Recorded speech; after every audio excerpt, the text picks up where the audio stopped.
Chapitre 17. Tout est possible. Il est très important que la véracité des principes exposés dans ce livre ait été prouvée maintes et maintes fois par les expériences personnelles de l'auteur.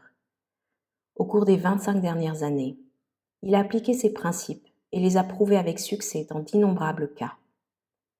Il attribue cette réussite à l'hypothèse inébranlable que ses souhaits étaient déjà pleinement réalisés.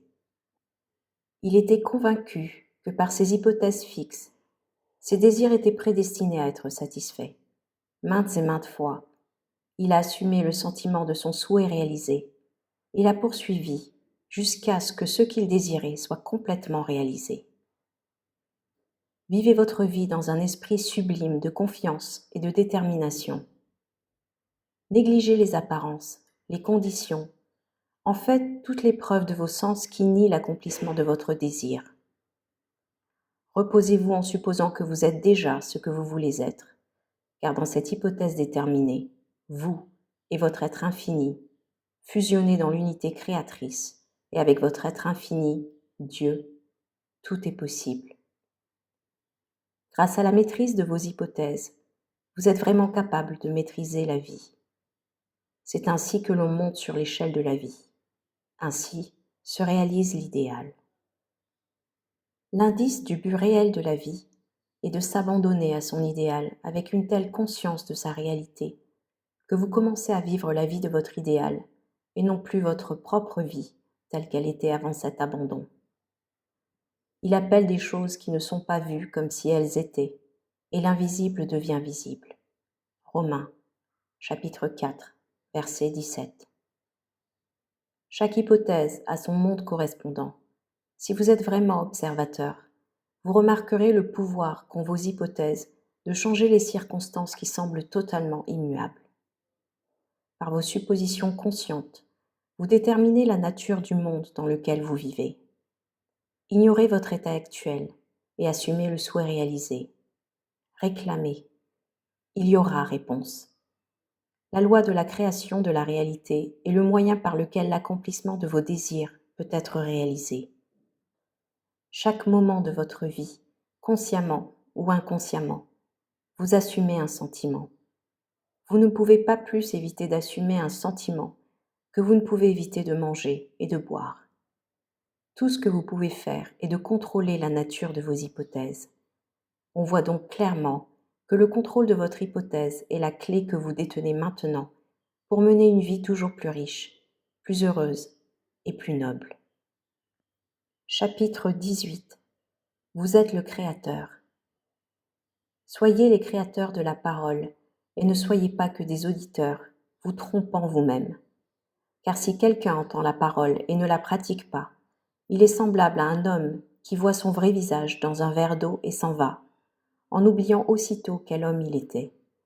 Mais quiconque contemple la loi parfaite de la liberté et y persiste, n'étant pas un auditeur oublieux, mais un exécutant de l'œuvre, cet homme sera béni par son acte. Jean, chapitre 1, versets 22 à 25. La parole dans cette citation signifie idée, concept ou désir. Vous vous trompez en ne faisant qu'entendre lorsque vous vous attendez à ce que votre désir soit exaucé par un simple vœu pieux. Votre désir est ce que vous voulez être, et vous regardez vous-même dans un verre d'eau. C'est vous voir en imagination en tant que personne. Oubliez quel genre d'homme vous êtes, c'est ne pas persister dans votre hypothèse. La loi parfaite de la liberté est la loi qui rend possible la libération de sa limitation, c'est-à-dire le droit de prise en charge. Continuer dans la loi parfaite de la liberté, c'est persister dans l'hypothèse que votre désir est déjà réalisé. Vous n'êtes pas un auditeur oublieux lorsque vous gardez le sentiment de votre souhait exaucé constamment vivant dans votre conscience. Cela fait de vous un exécutant de votre œuvre et vous êtes béni dans votre action par la réalisation inévitable de votre désir. Vous devez être des praticiens de la loi de présomption, car sans application, sa compréhension la plus profonde ne produira aucun résultat souhaité. Une répétition fréquente et la répétition d'importantes vérités fondamentales parcourent ces pages. En ce qui concerne le droit de prise en charge, La loi qui libère l'homme, c'est une bonne chose. Cela devrait être précisé encore et encore, même au risque de se répéter. Le véritable chercheur de vérité accueillera favorablement cette aide en concentrant son attention sur la loi qui le libère. La parabole de la condamnation par le maître du serviteur qui a négligé d'utiliser le talent qui lui a été donné, Matthieu, chapitre 25, versets 14 à 30, est claire et sans équivoque.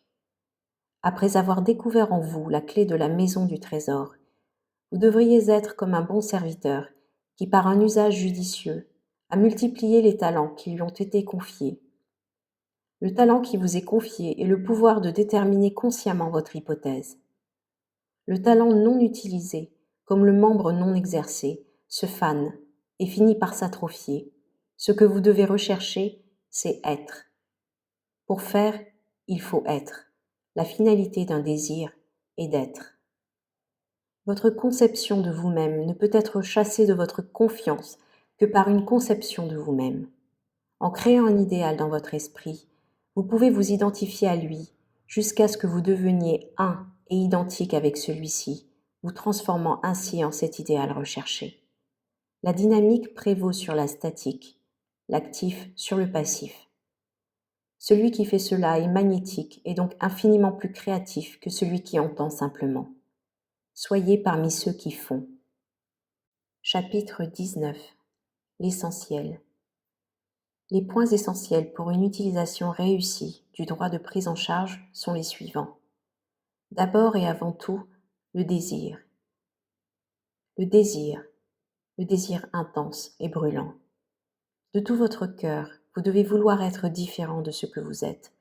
Un désir intense et brûlant, combiné à une intention de faire le bien, est le ressort essentiel de l'action, le début de toutes les entreprises réussies. Dans chaque grande passion qui atteint son objectif, le désir est concentré et intentionnel. Vous devez d'abord désirer et ensuite avoir l'intention de réussir. Comme le cerf allait après les ruisseaux, ainsi mon âme après toi, ô Dieu. Psaume, chapitre 42, verset 1. Heureux ceux qui ont faim et soif de la justice, car ils seront rassasiés. Matthieu, chapitre 5, verset 6. Ici, l'âme est interprétée comme la somme totale de tout ce que vous croyez, pensez, ressentez et acceptez comme vrai. En d'autres termes, votre niveau actuel de conscience, Dieu, je suis, le pouvoir de la conscience, source et réalisation de tous les désirs, compris psychologiquement. Je suis une série infinie de niveaux de conscience, et je suis ce que je suis, selon là où je me situe dans la série. Cette citation décrit comment votre niveau actuel de conscience aspire à se transcender. La justice est la conscience d'être déjà ce que vous voulez être. Deuxièmement, cultivez l'immobilité physique, une incapacité physique semblable à celle décrite par Keats dans son Ode au rossignol. Un engourdissement somnolent me fait mal au sens, comme si je l'avais bu de cygue. C'est un état proche du sommeil, mais dans lequel vous contrôlez toujours la direction de votre attention.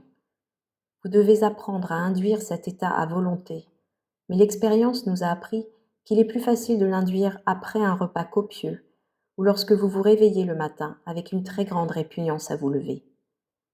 Alors vous êtes naturellement disposé à entrer dans cet état. La valeur de l'immobilité physique se manifeste dans l'accumulation de forces mentales que le calme absolu entraîne. Cela augmente votre pouvoir de concentration. Reste tranquille et sache que je suis Dieu. Psaume, chapitre 46, verset 10. En fait, les plus grandes énergies de l'esprit ne se manifestent que lorsque le corps est immobilisé et la porte des sens fermée au monde objectif. La troisième et dernière chose à faire est de faire l'expérience dans votre imagination de ce que vous expérimenteriez en réalité si vous aviez atteint votre objectif.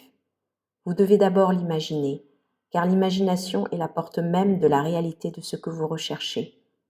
Mais utilisez votre imagination avec maîtrise, comme un acteur et non pas en tant que spectateur, en pensant au résultat. Imaginez que vous possédiez une qualité ou quelque chose que vous désirez et qui n'a pas été vôtre jusqu'à présent.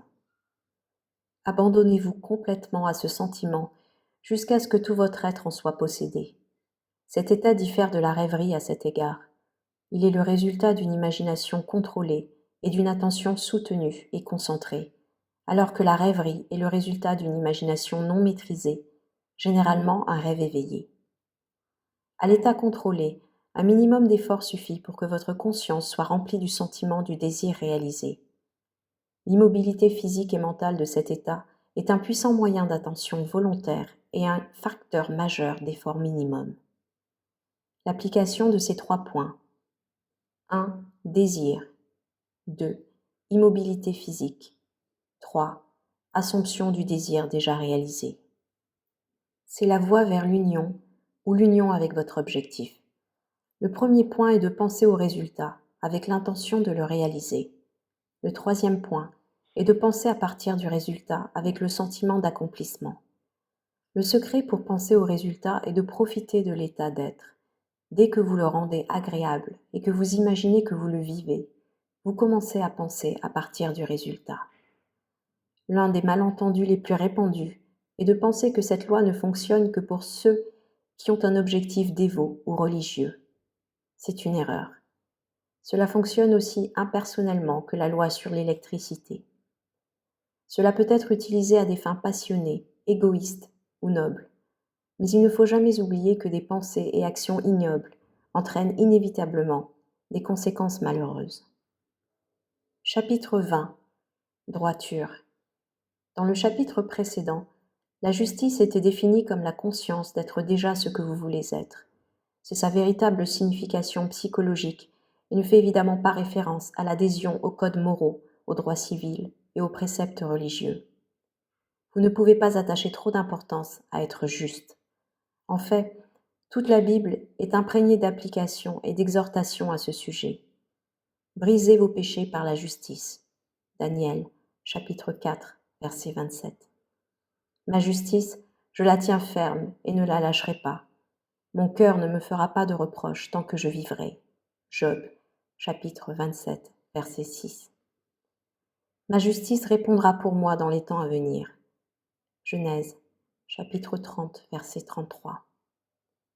Très souvent, les mots péché et justice sont utilisés dans la même citation. Ceci est un contraste logique d'opposés et devient extrêmement significatif à la lumière du sens psychologique de la justice et du sens psychologique du péché. Pécher signifie manquer son but, ne pas atteindre votre désir, ne pas être la personne que vous voulez être est un péché. La justice est la conscience d'être déjà ce que vous voulez être. C'est une loi éducative immuable dont les effets doivent suivre leur cause. Ce n'est que par la justice que vous pouvez être sauvé du péché. Il y a un malentendu répandu sur ce que signifie être sauvé du péché. L'exemple suivant suffira à démontrer ce malentendu et à établir la vérité. Une personne vivant dans une pauvreté abjecte peut croire qu'au moyen d'une activité religieuse ou philosophique, elle peut être sauvée du péché et améliorer sa vie. Si toutefois elle continue de vivre dans le même état de pauvreté, il est évident que ce qu'elle croyait n'était pas la vérité et qu'elle n'était en fait pas sauvée. D'autre part, elle peut être sauvée par la justice. L'utilisation réussie du droit de prise en charge aurait le résultat inévitable d'un changement réel dans sa vie. Elle ne vivrait plus dans la pauvreté. Elle ne manquerait plus son but. Elle serait sauvée du péché. Si votre justice ne surpasse pas la justice des scribes et des pharisiens, vous n'entrerez jamais dans le royaume des cieux. Matthieu, chapitre 5, verset 20. Les scribes et les pharisiens signifient ceux qui sont influencés et régis par les apparences extérieures des règles et des coutumes de la société dans laquelle ils vivent. Le désir vain d'être bien considéré par les autres hommes. À moins que cet état d'esprit ne soit dépassé, votre vie ne sera qu'une vie de limitation, d'échec pour atteindre vos objectifs, de rater votre but, de pécher. Cette justice est dépassée par la vraie justice, qui est toujours la conscience d'être déjà ce que vous voulez être. L'un des plus grands pièges dans l'utilisation du droit de prise en charge est de focaliser votre attention sur les choses elles-mêmes, une nouvelle maison, un meilleur travail, un solde bancaire plus important. Ce n'est pas la justice sans laquelle vous mourrez dans vos péchés.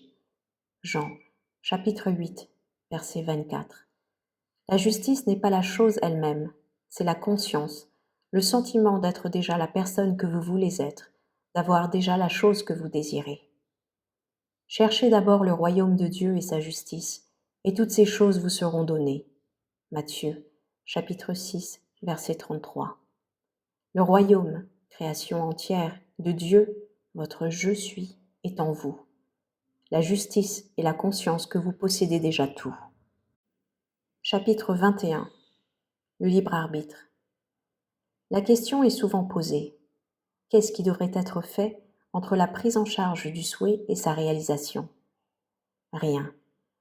C'est une illusion qu'en plus d'assumer le sentiment du désir réalisé, vous puissiez faire tout ce qui est en votre pouvoir pour que votre désir se réalise. Vous pensez que vous pouvez faire quelque chose. Vous voulez faire quelque chose, mais en réalité, vous ne pouvez rien faire. L'illusion du libre arbitre dans ce cas n'est que l'ignorance de la loi de présomption sur laquelle est fondée toute action. Tout se passe automatiquement. Tout ce qui vous arrive, tout ce que vous faites est déjà fait. Vos hypothèses, conscientes ou inconscientes, dirigent toutes les pensées et actions vers leur accomplissement. Comprendre le droit de prise en charge, être convaincu de sa vérité, signifie se débarrasser de toutes les illusions sur le libre arbitre. Le libre arbitre signifie en réalité la liberté de choisir une idée en particulier. En supposant que cette idée soit déjà un fait, elle est convertie en réalité. Au-delà, le libre arbitre prend fin, et tout se passe en harmonie avec le concept supposé. Je ne peux rien faire de moi-même, parce que je ne cherche pas ma propre volonté, mais la volonté du Père qui m'a envoyé. Jean, chapitre 5, verset 30. Dans cette situation, le Père se réfère évidemment à Dieu. Dans un chapitre précédent, Dieu est défini comme « Je suis ». Puisque la création est terminée, le Père n'est jamais en position de dire « Je serai ». En d'autres termes, tout existe et la conscience infinie « Je suis » ne peut parler qu'au présent. Non par ma volonté, mais que la tienne soit faite. Luc, chapitre 22, verset 42. Je serai est l'aveu que je ne suis pas. La volonté du Père est toujours je suis.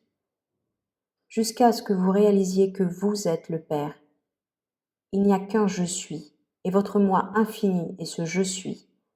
Votre volonté restera toujours je serai. Dans la loi du droit de prise en charge, votre conscience d'être est la volonté du Père.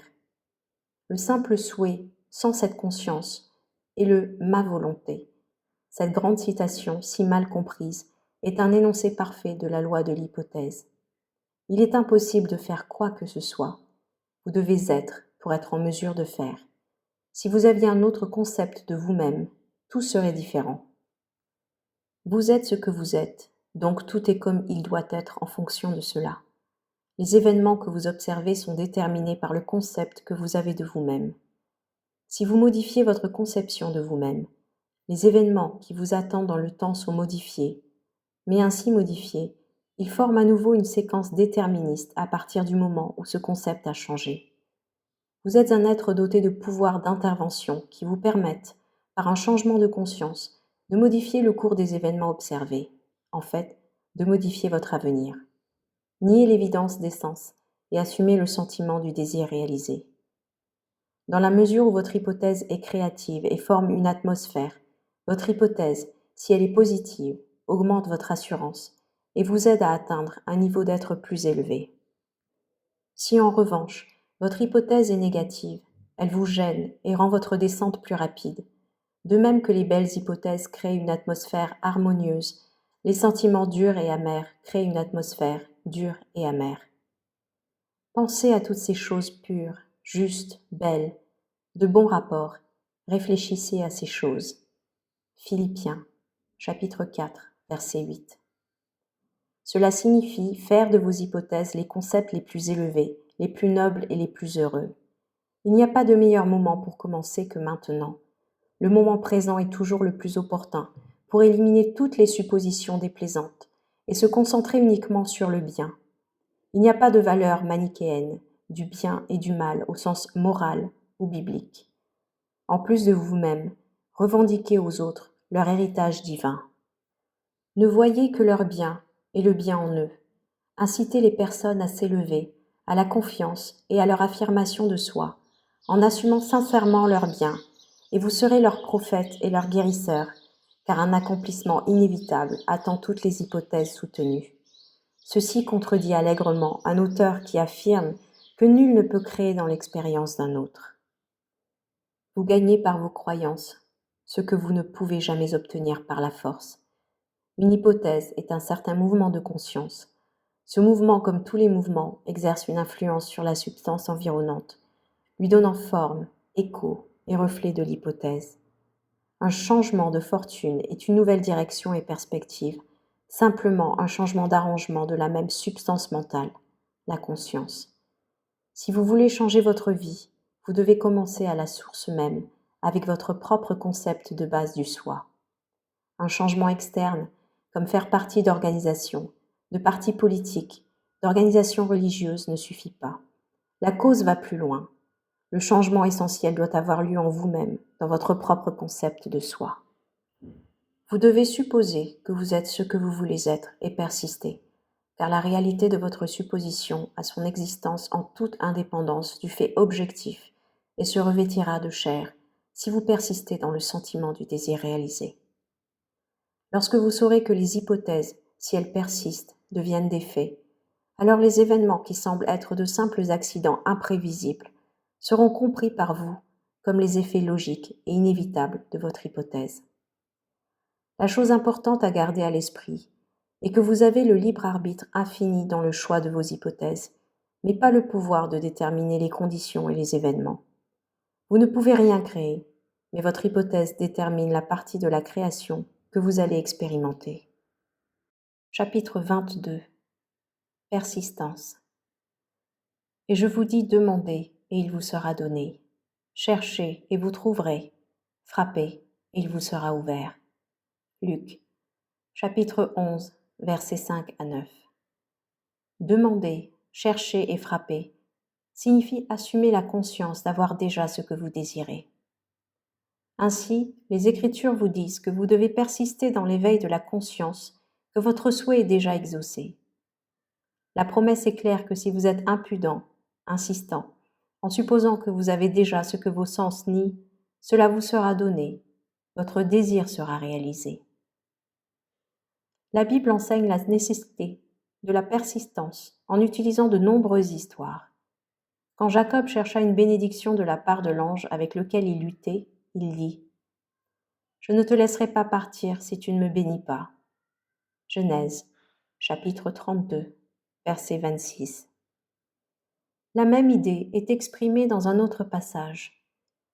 Et il leur dit cette parabole que les hommes devaient toujours prier et ne pas s'évanouir, ne pas renoncer trop facilement en disant « Il y avait dans une ville un juge qui ne craignait pas Dieu, qui n'avait aucune considération pour les hommes, ni pour une veuve dans cette ville. Et elle vint à lui, en lui demandant « Venge-moi de mon adversaire. » Il refusa dans un premier temps, mais ensuite il se dit en lui-même « Bien que je ne crains pas Dieu, ni aucun homme, cette veuve me dérange. Je la vengerai, de peur qu'elle ne me fatigue par son arrivée continuelle. » Luc, chapitre 18, versets 1 à 5. La vérité fondamentale qui sous-tend chacune de ces histoires est que le désir découle de la conscience de l'accomplissement ultime et que la persistance à maintenir la conscience du désir déjà réalisé aboutit à sa réalisation. Il ne suffit pas de se sentir dans l'état de la prière exaucée. Vous devez persister dans cet état. Telle est la raison de l'injonction « L'homme doit toujours prier et ne pas s'évanouir. » Luc, chapitre 18, verset 1. Ici, prier signifie rendre grâce d'avoir déjà ce que vous désirez. Seule la persistance dans la supposition du souhait réalisé peut provoquer ces changements subtils dans votre esprit, qui entraînent le changement souhaité dans votre vie. Peu importe qu'il s'agisse d'anges ou de juges réticents, Tous doivent répondre en harmonie avec votre hypothèse persistante. Lorsqu'il apparaît que des personnes dans votre vie n'agissent pas envers vous comme vous le souhaitez, ce n'est pas en raison de leur réticence, mais d'un manque de persistance dans votre conception de votre vie déjà telle que vous la souhaitez. Votre hypothèse, pour être efficace, ne peut pas être un simple acte isolé. Ce doit être une attitude maintenue du souhait réalisé. Et cette attitude maintenue qui vous amène, de sorte que vous pensez à partir de votre souhait réalisé, au lieu de penser à votre souhait. Cela est facilité en assumant le sentiment du désir réalisé fréquemment. C'est la fréquence et non la durée qui le rend naturel. Ce vers quoi vous revenez constamment constitue votre vrai moi. Ressentir fréquemment le sentiment du souhait réalisé est le secret du succès. Chapitre 23. Témoignage. À ce stade, il sera extrêmement utile de citer un certain nombre d'exemples précis de l'application réussie de cette loi. Les histoires décrivant de cas réels sont données. Dans chacun de ces cas, le problème est clairement défini et la manière dont l'imagination a été utilisée pour atteindre l'état de conscience requis est décrite en détail. Dans chacun de ces cas, l'auteur de ce livre était soit personnellement concerné, soit informé des faits par la personne concernée. Quitter l'armée. C'est une histoire dont je connais personnellement tous les détails. Au printemps 1943, un soldat récemment recruté se trouvait dans un grand camp militaire en Louisiane. Il était extrêmement désireux de quitter l'armée, mais de manière tout à fait honorable. La seule façon de le faire était de demander une libération. La demande devait ensuite être approuvée par son commandant pour entrer en vigueur. Conformément au règlement de l'armée, la décision du commandant était définitive et sans appel. Le soldat, après avoir suivi toutes les procédures nécessaires, demanda une libération. Dans les 4 heures qui suivirent, cette procédure lui fut renvoyée, marquée comme désapprouvée. Convaincu qu'il ne pouvait faire appel de cette décision à aucune autorité supérieure, militaire ou civile, il se tourna vers l'intérieur, déterminé à s'en remettre à la loi de la présomption. Le soldat comprit que sa conscience était la seule réalité, que son état de conscience particulier déterminait les événements qu'il rencontrerait. Cette nuit-là, dans l'intervalle qui s'écoula entre le coucher et l'endormissement, il se concentra sur l'utilisation consciente de la loi des hypothèses. En imagination, il se sentit dans son propre appartement à New York. Il le visualisa, c'est-à-dire que, dans son esprit, il vit effectivement son propre appartement, imaginant mentalement chacune des pièces familières, avec tout le mobilier, de manière vivante. Avec cette image clairement visualisée et allongée sur le dos, il se relaxa complètement physiquement. De cette manière, il induisit un état proche du sommeil, tout en gardant le contrôle de la direction de son attention. Lorsque son corps fut complètement immobilisé, il supposa qu'il était dans sa propre chambre, allongé dans son lit. Un sentiment très différent de celui d'être allongé sur un lit de camp militaire. En imagination, il se leva, se promena de pièce en pièce, touchant divers meubles. Il se dirigea ensuite vers la fenêtre et, les mains posées sur l'appui, regarda dans la rue à laquelle son appartement faisait face. Tout cela était si vif dans son imagination qu'il voyait en détail le trottoir, les balustrades, les arbres et les briques rouges familières de l'immeuble d'en face.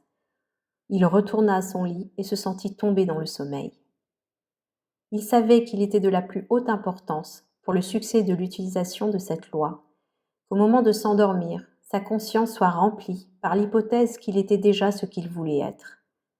Tout ce qu'il fit dans l'imaginaire était basé sur la supposition qu'il n'était plus dans l'armée. Nuit après nuit, le soldat mit en scène ce scénario. Nuit après nuit, dans son imagination, il se sentit honorablement dispensé de sa charge, de retour chez lui, voyant tout ce qui lui était familier et s'endormant dans son propre lit. Cela dura 8 nuits. Pendant 8 jours, son expérience objective continua à être directement opposée à son expérience subjective de conscience qu'il pratiquait chaque nuit avant de s'endormir. Le 9e jour, le quartier général du bataillon avisa le soldat qu'il pouvait remplir une nouvelle demande de libération. Peu de temps après cela, il dut se rendre au bureau du colonel. Au cours de la discussion, celui-ci lui demanda s'il souhaitait toujours quitter l'armée. Après avoir reçu une réponse affirmative, le colonel déclara qu'il n'était pas du tout d'accord avec lui, et bien qu'il avait de fortes objections, il avait décidé de les ignorer et d'approuver sa demande. Quelques heures plus tard, la demande fut approuvée, et le soldat, maintenant un civil, était dans un train pour rentrer chez lui. Je veux un chien. Ceci est l'histoire d'un résultat très inattendu à la suite d'un rendez-vous avec une femme qui vint me consulter. Un après-midi, une jeune grand-mère, femme d'affaires de New York, vint me voir. Elle avait amené son petit-fils de 9 ans, qui lui rendait visite à ce moment-là, depuis son domicile en Pennsylvanie. En réponse à ses questions, je lui expliquai la loi des hypothèses en décrivant en détail la procédure à suivre pour atteindre un objectif. Le garçon était assis tranquillement, apparemment absorbé par un petit camion miniature, pendant que j'expliquais à sa grand-mère la méthode de prise en charge de l'état de conscience qui serait le sien si son désir était déjà réalisé. Je lui racontai l'histoire du soldat qui, chaque nuit, s'endormait s'imaginant être dans son lit, dans sa propre maison. Alors que le garçon et sa grand-mère allaient partir, il me regarda avec une vive émotion et dit « Je sais ce que je veux, et maintenant, je sais comment l'obtenir. » Surpris, je lui demandai ce qu'il voulait dire par là. Il me dit qu'il avait vraiment envie d'avoir un chiot.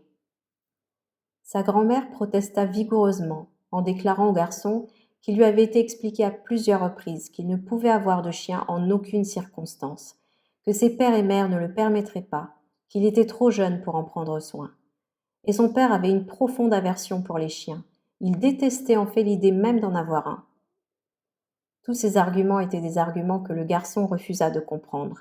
« Maintenant je sais quoi faire, dit-il. Toutes les nuits, au moment où je vais me coucher, je vais prétendre que j'ai un chien et que nous allons nous promener. » « Non, dit la grand-mère. Ce n'est pas ce que veut dire monsieur Neville.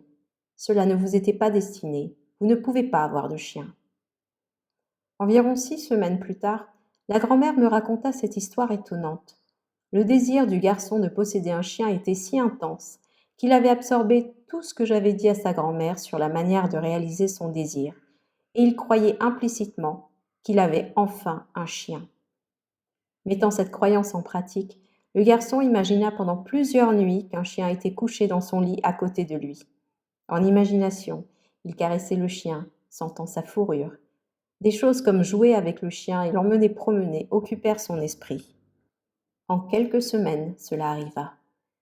Un journal de la ville où vivait le garçon organisa un programme spécial dans le cadre de la semaine de la bonté envers les animaux. Tous les écoliers furent invités à écrire un essai sur le thème « Pourquoi je voudrais posséder un chien ?» Après que les essais de toutes les écoles furent soumis et jugés, le gagnant du concours fut annoncé. Le même garçon qui, quelques semaines auparavant, dans mon appartement à New York, m'avait dit « Maintenant je sais comment obtenir un chien », fut déclaré gagnant. Lors d'une cérémonie élaborée, annoncée avec des articles et des images dans le journal, le garçon fut récompensé par le don d'un magnifique chiot collie.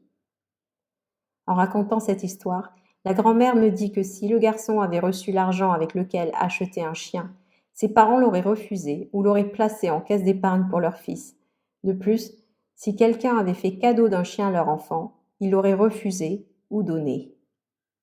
Mais la manière dramatique avec laquelle il eut le chien, la manière dont il remporta le concours municipal, les articles et les images dans le journal, la fierté de la réussite et la joie du garçon lui-même, se sont tous combinés pour provoquer un changement de l'état d'esprit des parents. Et ils se sont retrouvés à faire ce qu'ils ne pensaient jamais possible, lui permettre d'avoir un chien. La grand-mère m'expliqua tout cela et conclut en disant qu'il y avait un type de chien particulier sur lequel le garçon avait une grande préférence. Et c'était un collie. Réaffectation en Floride. Cette histoire fut racontée à l'ensemble du public à la fin de l'une de mes conférences. Au cours de la période de questions qui suivait mon cours sur le droit de la prise en charge, Une dame qui avait assisté à de nombreux exposés et s'était entretenue personnellement avec moi à plusieurs reprises, se leva et demanda la permission de raconter une expérience illustrant comment elle avait utilisé le droit avec succès. Elle déclara qu'en rentrant chez elle après la conférence la semaine précédente, elle avait trouvé sa nièce affligée et terriblement bouleversée. Le mari de la nièce, qui était officier dans l'armée de l'air et cantonné à Atlantic City, venait de recevoir l'ordre, avec le reste de son unité, de faire son service actif en Europe. En larmes, elle dit à sa tante qu'elle était en colère parce qu'elle espérait que son mari serait affecté en Floride en tant qu'instructeur. Ils aimaient tous les deux la Floride et tenaient à y rester et à ne pas être séparés. En entendant ce récit, la tante déclara qu'il n'y avait qu'une chose à faire, appliquer immédiatement la loi de la présomption. Agissons maintenant, dit-elle. Si tu étais réellement en Floride, que ferais-tu? Tu sentirais la brise tiède, tu sentirais l'air salin, tu sentirais tes pieds s'enfoncer dans le sable. Eh bien, faisons tout cela maintenant. Elles ôtèrent leurs chaussures et, éteignant les lumières, se sentirent réellement en Floride, sentant la brise tiède, sentant l'air de la mer, poussant leurs orteils dans le sable. 48 heures plus tard, le mari reçut un changement d'affectation. Ses nouvelles instructions étaient de se rendre immédiatement en Floride en tant qu'instructeur de la force aérienne. 5 jours plus tard, sa femme était dans un train pour le rejoindre. Bien que la tante, pour aider sa nièce à atteindre son désir, se soit associée à elle pour assumer l'état de conscience requis, n'alla pas en Floride, en effet, ce n'était pas son désir, c'était le désir ardent de sa nièce. Location inespérée. Ce cas est particulièrement intéressant en raison du court intervalle de temps entre l'application de la loi de supposition et sa manifestation visible. Une femme en vue vint me voir avec une profonde inquiétude.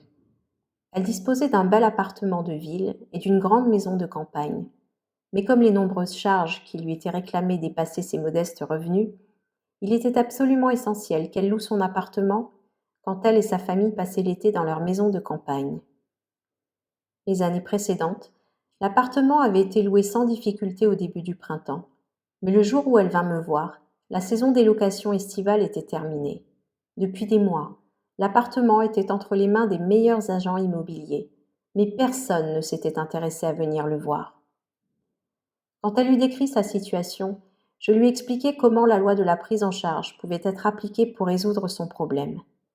Je lui suggérai qu'elle imagine que l'appartement soit loué par une personne désirant l'occuper immédiatement et qu'en agissant ainsi, son appartement serait en fait réellement loué. Afin de créer le sentiment de naturel nécessaire, le sentiment que c'était déjà un fait que son appartement soit loué, je lui suggérai de s'endormir le soir même, en s'imaginant non pas dans son appartement, mais à l'endroit où elle dormirait si celui-ci était soudainement loué. Elle saisit rapidement l'idée et déclara que dans une telle situation, elle dormirait dans sa maison de campagne, même si celle-ci n'était pas encore ouverte pour l'été. Cette interview eut lieu un jeudi. À 9 heures le samedi suivant, elle me téléphona de chez elle, à la campagne, excitée et heureuse.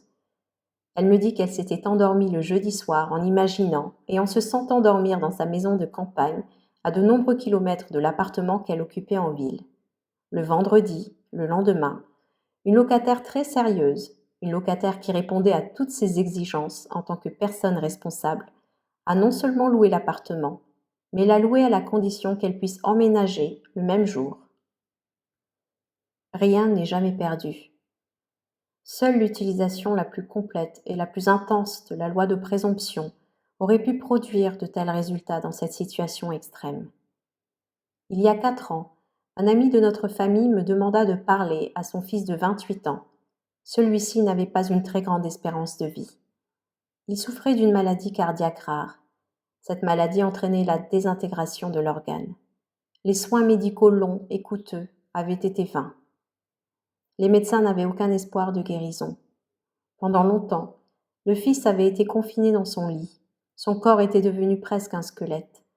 Il ne pouvait parler et ne respirait que très difficilement. Son épouse et ses 2 enfants en bas âge étaient présents quand j'appelai, et son épouse le fut tout au long de notre discussion. Je commençai par lui dire qu'il n'y avait qu'une solution à n'importe quel problème, et que celle-ci consistait à changer d'attitude, comme s'il était épuisé. Je lui demandai d'acquiescer, s'il comprenait bien ce que je disais, ce qu'il fit. Je lui décrivis les faits sous-jacents de la loi de la conscience, qu'en fait, la conscience était la seule réalité. Je lui dis que le moyen de changer n'importe quelle condition était de changer son état de conscience à ce sujet, afin de l'aider à assumer le sentiment d'être déjà en bonne santé.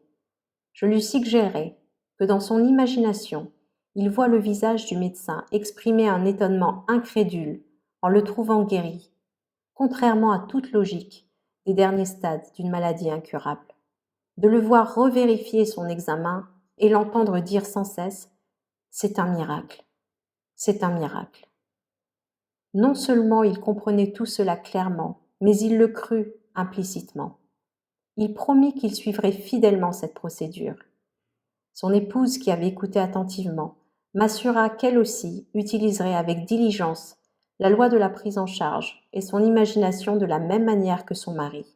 Le lendemain, je partis pour New York. Tout cela se déroulait pendant les vacances d'hiver sous les tropiques.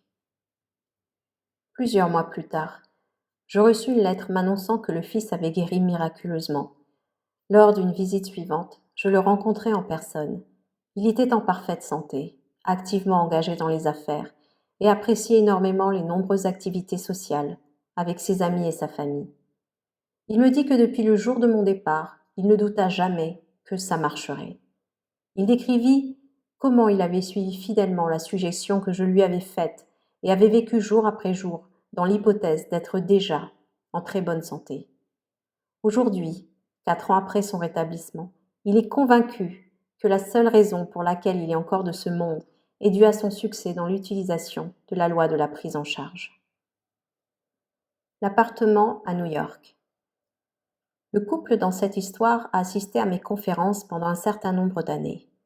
C'est une illustration intéressante de l'utilisation consciente de cette loi par deux personnes se concentrant indépendamment sur le même objectif en même temps. Cet homme et sa femme formaient un couple exceptionnellement dévoué. Leur vie était complètement épanouie et sans aucun problème ni frustration. Depuis quelque temps, ils avaient prévu d'emménager dans un appartement plus grand. Plus ils y réfléchissaient, plus ils réalisaient que ce qui leur tenait à cœur était un magnifique penthouse. En discutant ensemble, le mari expliqua qu'il en voulait un avec une grande fenêtre donnant sur une vue magnifique. Sa femme lui dit qu'elle aimerait voir un côté des murs être couvert de miroirs de haut en bas. Ils voulaient tous les deux avoir une cheminée. Ce serait un must que l'appartement soit à New York. Pendant des mois, ils cherchèrent un tel appartement en vain. En fait, la situation dans la ville était telle qu'il était presque impossible d'en trouver un. Ils étaient si rares qu'il y avait non seulement des listes d'attente, mais aussi toutes sortes d'offres spéciales, y compris des primes, le rachat des meubles, etc. Les nouveaux appartements étaient loués bien avant leur achèvement, beaucoup d'entre eux l'étant à partir des plans de l'immeuble à construire. Au début du printemps, après des mois de recherches infructueuses, ils en trouvèrent finalement un qu'ils considérèrent sérieusement. C'était un appartement terrasse dans un immeuble en cours d'achèvement, sur la 5e avenue, face à Central Park. Mais il y avait un sérieux inconvénient. S'agissant d'un immeuble neuf, il ne devait pas être soumis au contrôle des loyers, et le couple estima que le loyer annuel serait exorbitant. En fait, ce serait plusieurs milliers de dollars par an de plus que ce qu'ils avaient envisagé de payer. Pendant les mois de printemps de mars et avril, ils continuèrent à visiter divers penthouses dans la ville, mais ils revenaient toujours à celui de la 5e avenue. Finalement, ils décidèrent d'augmenter considérablement le montant qu'ils paieraient pour le loyer et firent une proposition que l'agent immobilier accepta de transmettre au propriétaire pour examen. C'est à partir de ce moment-là, sans en discuter entre eux, que chacun fut déterminé à appliquer la loi de la présomption. Ce n'est que plus tard qu'ils apprirent tous deux ce que l'autre avait fait. Nuit après nuit, ils s'endormirent tous les deux en s'imaginant dans l'appartement qu'ils envisageaient d'obtenir. Le mari, allongé, les yeux fermés, s'imaginait que les fenêtres de sa chambre donnaient sur le parc. Il imaginait aller à la fenêtre dès le matin et profiter de la vue. Il se sentait assis sur la terrasse surplombant le parc, en train de prendre un cocktail avec sa femme et ses amis et d'en profiter pleinement. Il se sentait vraiment occuper le penthouse et sa terrasse. Pendant tout ce temps, sa femme, à son insu, faisait la même chose. Plusieurs semaines s'écoulèrent sans que les propriétaires aient pris de décision. Mais ils continuèrent à imaginer, en s'endormant chaque nuit, qu'ils se couchaient réellement dans leur penthouse. Un jour, à leur grande surprise, un des employés de l'immeuble dans lequel ils vivaient leur annonça que le penthouse convoité était libre. Ils furent étonnés, car ce bâtiment était l'un des plus recherchés de la ville, avec un emplacement idéal en plein Central Park. Ils savaient qu'il y avait une longue liste d'attente de personnes essayant de trouver un appartement dans cet immeuble. Le fait qu'un appartement terrasse soit devenu inopinément disponible n'avait pas été porté à la connaissance de la direction, qui, du fait, n'avait pas été en mesure de prendre en considération les candidats. Après avoir appris qu'il était vacant, ce couple demanda immédiatement à le louer pour se faire dire que c'était impossible. Le fait était que non seulement plusieurs personnes étaient déjà sur une liste d'attente, mais qu'il avait été promis à une famille. Malgré cela, le couple eut une série de rendez-vous avec la direction qui décida finalement de leur attribuer. Le plus remarquable est que le bâtiment était finalement soumis au contrôle des loyers. Il serait à peu près équivalent à ce qu'ils avaient prévu de payer lorsqu'ils ont commencé à chercher un appartement terrasse. L'emplacement, l'appartement lui-même et la grande terrasse qui l'entourait au sud, à l'ouest et au nord dépassaient toutes leurs attentes. Et dans le salon d'un côté se trouve une fenêtre géante de 15 pieds sur 8 pieds, offrant une vue magnifique de Central Park. Un mur se reflète au sol, au plafond, et il y a une belle cheminée. Chapitre 24. L'échec. Ce livre ne serait pas complet sans une discussion sur l'échec dans la tentative d'utilisation de la loi de prise en charge. Il est tout à fait possible que vous ayez eu ou aurez plusieurs échecs à cet égard, dont beaucoup dans des domaines très importants. Si après avoir lu ce livre, ayant une connaissance approfondie de l'application et du fonctionnement de la loi de présomption, vous l'appliquez fidèlement dans le but d'atteindre un désir intense et que vous échouez, quelle en est la raison ? Si à la question « Avez-vous persisté suffisamment ?», vous pouvez répondre « oui » et que la réalisation de votre désir ne se soit toujours pas concrétisée, quelle est la raison de l'échec ? La réponse à cette question est le facteur le plus important pour une utilisation réussie de la loi de prise en charge. Le temps que prend votre hypothèse pour devenir réalité, votre désir de le voir se réaliser, est directement proportionnel au naturel de votre sentiment d'être déjà ce que vous voulez être, d'avoir déjà ce que vous désirez. Le fait qu'il ne vous semble pas naturel d'être ce que vous vous imaginez être est le secret de votre échec. Indépendamment de votre désir, quelle que soit votre fidélité et votre intelligence dans la compréhension et la pratique de la loi, si vous ne vous sentez pas dans un état naturel par rapport à ce que vous voulez être, vous n'aurez pas de résultat. Si vous ne trouvez pas naturel d'obtenir un meilleur emploi, vous ne l'obtiendrez pas. Tout le principe est clairement exprimé par la phrase de la Bible « Tu meurs dans tes péchés ». Jean, chapitre 8, verset 24. Vous ne transcendez pas votre niveau actuel à l'état souhaité. Comment obtenir ce sentiment de naturel ? Le secret réside dans un mot, l'imagination. Par exemple, il s'agit d'une illustration très simple. Supposons que vous êtes enchaîné à un grand et lourd banc de fer. Vous ne pouvez pas courir. En fait, vous ne pouvez même pas marcher. Dans ces circonstances, il ne serait pas naturel pour vous de courir. Vous ne pourriez même pas sentir qu'il serait naturel pour vous de courir. Mais vous pouvez facilement vous imaginer courir. À cet instant, alors que votre conscience est focalisée sur votre course imaginaire, vous avez oublié que vous êtes attaché. En imagination, votre course est complètement naturelle. Le sentiment essentiel du naturel peut être obtenu en remplissant de façon persistante votre conscience d'imagination, en imaginant que vous êtes ce que vous voulez être ou que vous avez ce que vous désirez. Le progrès ne peut naître que de votre imagination, de votre désir de transcender votre niveau actuel. Ce que vous devez réellement et littéralement ressentir, c'est qu'avec votre imagination, tout est possible. Vous devez réaliser que les changements ne sont pas causés par de quelconques caprices, mais par un changement de conscience. Vous pourriez ne pas atteindre ou maintenir l'état de conscience particulier nécessaire pour produire l'effet que vous désirez. Mais une fois que vous savez que la conscience est la seule réalité, et qu'elle est la seule créatrice de votre monde, et que vous avez incarné cette vérité dans tout votre être, vous savez alors que le succès ou l'échec est entièrement entre vos mains. Que vous soyez ou non assez discipliné pour maintenir l'état de conscience requis dans des cas spécifiques n'a pas d'incidence sur la vérité de la loi en elle-même, à savoir qu'une hypothèse, si elle est maintenue, va se concrétiser. La certitude de la véracité de cette loi doit subsister malgré la grande déception et la tragédie, même lorsque vous voyez la lumière de la vie s'éteindre et que le monde entier continue de fonctionner comme s'il faisait encore jour. Vous ne devez pas croire que, parce que votre hypothèse n'a pas été concrétisée, le fait que les hypothèses se matérialisent est un mensonge. Si vos hypothèses ne sont pas réalisées, c'est à cause d'une erreur ou d'une faiblesse de votre conscience. Cependant, ces erreurs et faiblesses peuvent être surmontées. Par conséquent, visez l'atteinte de niveaux toujours plus élevés en pensant que vous êtes déjà la personne que vous voulez être.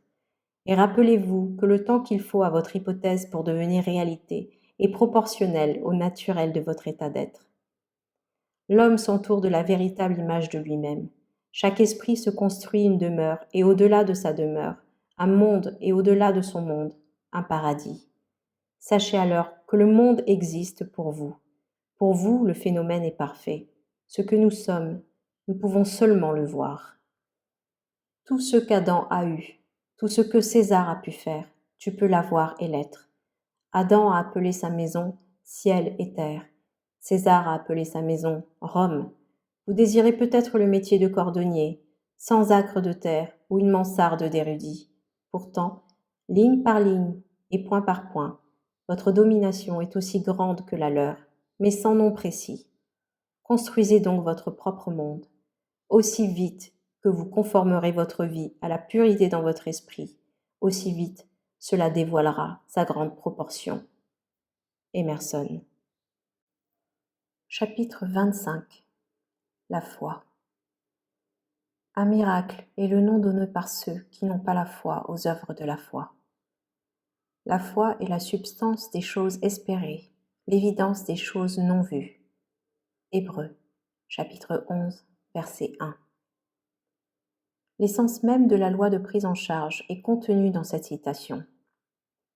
S'il n'y avait pas une conscience profonde que ce que vous espérez avoir ou être existait en substance et qu'il ne serait pas possible de l'atteindre, il vous serait impossible d'assumer la conscience d'être ou d'avoir ce que vous désirez. C'est le fait que la création est terminée et que tout existe qui vous donne envie d'espérer. Et l'espoir, à son tour, implique une attente, et sans attente de succès, il serait impossible d'utiliser consciemment la loi de la prise en charge. Ainsi, cette citation signifie que la foi est la conscience de la réalité de ce que vous supposez, une conviction de la réalité des choses que vous ne voyez pas, la perception mentale de la réalité de l'invisible. Par conséquent, il est évident que le manque de foi signifie l'incrédulité en l'existence de ce que vous désirez. Dans la mesure où ce que vous expérimentez est la reproduction fidèle de votre état de conscience, le manque de foi signifiera un échec permanent dans toute utilisation consciente de la loi de présomption. Dans tous les âges de l'histoire, la foi a joué un rôle majeur. Elle imprègne toutes les grandes religions du monde. Elle tisse la trame dans toute la mythologie et pourtant, aujourd'hui, elle est presque universellement mal comprise. Contrairement à l'opinion populaire, l'efficacité de la foi n'est pas due au travail d'un élément extérieur. C'est du début à la fin une activité de votre propre conscience. La Bible est pleine de nombreuses affirmations sur la foi, sur le vrai sens duquel peu sont conscients. Voici quelques exemples typiques. L'Évangile a été prêché à nous comme à eux, mais la parole prêchée ne leur a pas profité. Elle n'a pas été mêlée de foi en ceux qui l'ont entendue. Hébreux, chapitre 4, verset 2. Dans cette citation, les mots nous et eux indiquent clairement que nous entendons tous l'Évangile. Évangile signifie bonne nouvelle. De toute évidence, la bonne nouvelle pour vous serait que vous ayez atteint votre objectif. Cela vous est toujours prêché par votre moi infini. Entendre que ce que vous désirez existe et qu'il vous suffit de l'accepter en conscience est une bonne nouvelle. Ne pas mélanger avec la foi signifie nier la réalité de ce que vous désirez. Il n'y a donc pas de profit possible. Ô génération infidèle et perverse, combien de temps vais-je être avec vous? Matthieu, chapitre 17, verset 17. La signification de infidèle a été clarifiée. Pervers signifie tourner dans le mauvais sens, autrement dit, la conscience de ne pas être ce que vous voulez être infidèle, c'est-à-dire ne pas croire à la réalité de ce que vous supposez, c'est être pervers. Combien de temps serai-je avec vous signifie que la réalisation de votre désir est fondée sur votre changement vers le bon état de conscience. Cela revient à dire que ce que vous désirez ne vous appartiendra pas tant que vous ne serez plus pervers et infidèle en justice. Comme déjà dit, la justice est la conscience d'être déjà ce que vous voulez être. Par la foi, il abandonna l'Égypte sans craindre la colère du roi, car il persévéra comme s'il voyait celui qui est invisible. Hébreux, chapitre 11, verset 27. Égypte signifie ténèbres, croyance en de nombreux dieux. Le roi symbolise le pouvoir des conditions ou des circonstances extérieures. Il est votre concept de vous-même comme étant déjà ce que vous voulez être. Persévérer comme voir celui qui est invisible signifie persister dans l'hypothèse que votre désir est déjà réalisé. Ainsi, cette citation signifie que, en persistant dans l'hypothèse que vous êtes déjà la personne que vous souhaitez être, que vous vous affranchissez de tout doute, de toute crainte et de toute conviction du pouvoir des conditions ou des circonstances extérieures, et alors votre monde se conforme inévitablement à votre hypothèse.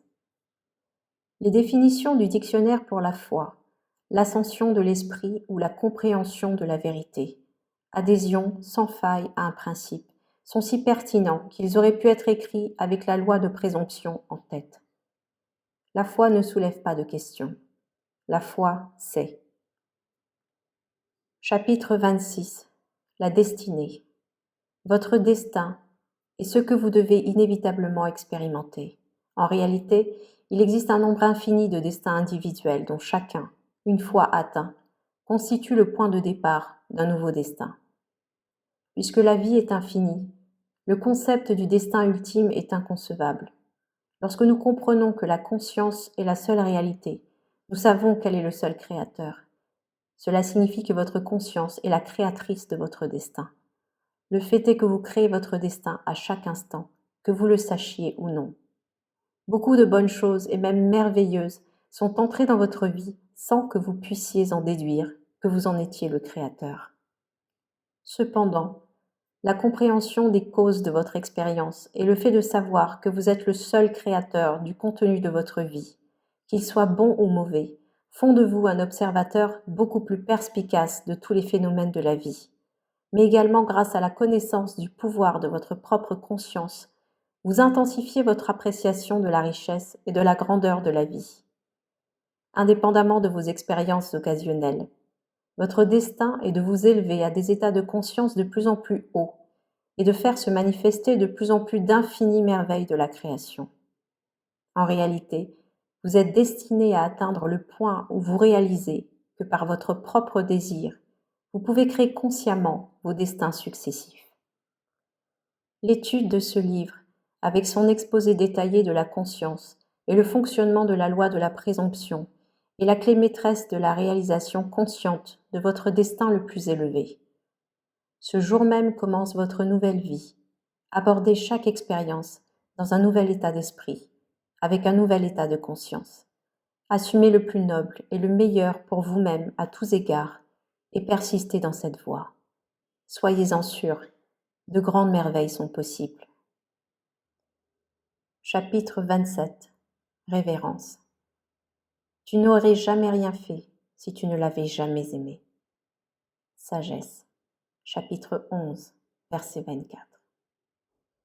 Dans toute la création, dans toute l'éternité, dans tous les domaines de votre être infini. Le fait le plus merveilleux est celui qui est souligné dans le premier chapitre de ce livre. Vous êtes Dieu. Vous êtes le « je suis ce que je suis ». Vous êtes la conscience. Vous êtes le Créateur.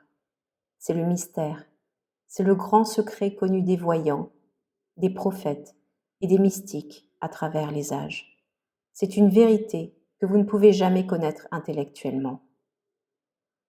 Qui êtes-vous? Résumer qui vous êtes à Jean Dupont ou Marie Durand est absurde. C'est votre conscience qui sait exactement qui est Jean Dupont ou Marie Durand. C'est votre moi supérieur, votre moi profond, votre être infini. Appelez ça comme vous voulez. L'important, c'est que c'est en vous, c'est vous, c'est votre monde. C'est ce fait qui sous-tend la loi immuable de la prise en charge. C'est sur ce fait que votre existence même est construite. C'est ce fait qui constitue le fondement de chaque chapitre de ce livre. Non, vous ne pouvez pas le savoir intellectuellement. Vous ne pouvez pas en débattre. Vous ne pouvez pas le justifier. Vous ne pouvez que le sentir. Vous pouvez seulement en être conscient. En prenant conscience de cela, une grande émotion imprégnera votre être. Vous vivrez avec un sentiment perpétuel de révérence. Le fait de savoir que votre Créateur est votre personnalité et qu'il ne vous aurait jamais créé s'il ne vous aimait pas, devait remplir votre cœur de dévotion, oui, d'adoration. Un seul aperçu du monde qui vous entoure à tout moment suffit à vous émerveiller et à vous vénérer. C'est lorsque votre sentiment de respect est le plus intense que vous êtes le plus proche de Dieu, et lorsque vous êtes le plus proche de Dieu, votre vie est la plus riche. Nos sentiments les plus profonds sont précisément ceux que nous sommes le moins en mesure d'exprimer. Et même dans l'acte d'adoration, le silence est notre plus haute louange. Neville Goddard.